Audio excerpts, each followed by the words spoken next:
Want to clean up your UI while keeping all your heavy-hitting content accessible?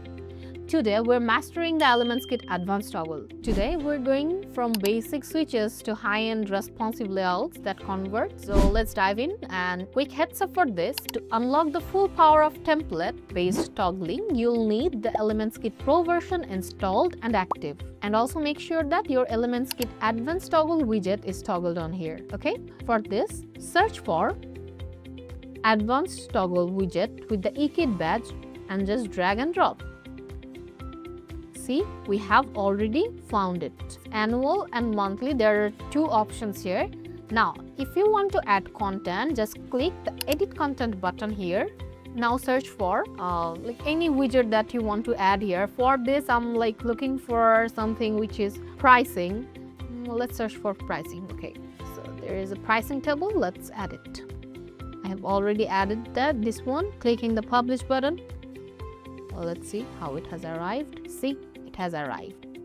It has arrived in the annual section. If you want to add content in the monthly section, you can just simply edit the content, add the pricing table, and it will be entered the way this section has arrived. So now for this, we have the content tab here. There are options called alignment and other styles as well. So if you want this style, it looks like this. But I'm keeping the style like that. That one looks pretty well. Well, we have alignment. So we can change the alignment to the left, to the right, or to the center. And the center one looks way perfect. So then we have the Enable Ajax button. If we just click it, the Ajax will enable. And yes and no. Okay. Then we have tab content. We have annual, and inside this you can change the title of the word annual. You can use daily, monthly, or weekly, other words here. In case I'm showing this to you like weekly.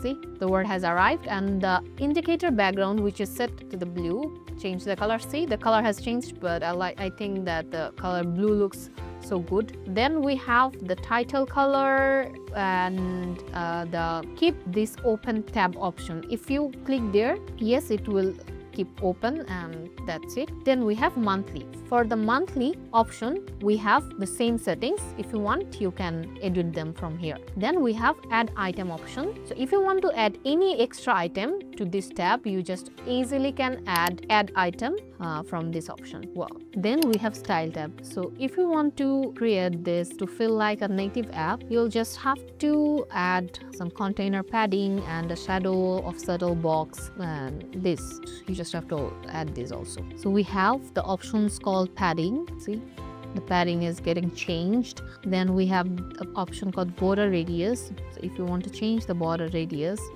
you also can change it from here. Then we have the content options, where you can change the typography and the fonts. See, it has changed when I just changed it from primary to secondary, so I'm keeping it in the primary settings. After that, we have advanced settings. So use the advanced tab to add motion. A simple interest animation makes the content feel premium rather than static. So well, it's done for this. Now, if you want to see the performance check, always verify the responsiveness. On mobile, we'll stack the elements or scale the toggle or to ensure it's thumb-friendly behavior.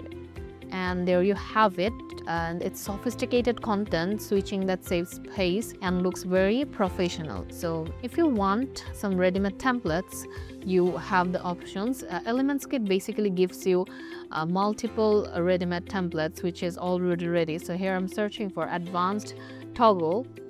After that, we have so many options. You just have to choose the one you need, and it saves a lot of time.